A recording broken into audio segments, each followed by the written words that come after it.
सर्वकारणकारणम् चिन्तामणि प्रकरसाध्मसुकल्पवृक्षा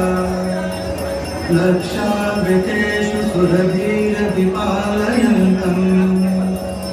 लक्ष्मीसहस्रशतसङ्गमसेव्यमानम् गोविन्दमादिपुरुषं तमहं भजामि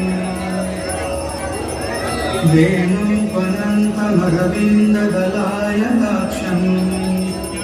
बर्हावतां समसिताम्बुदसुन्दराङ्गम्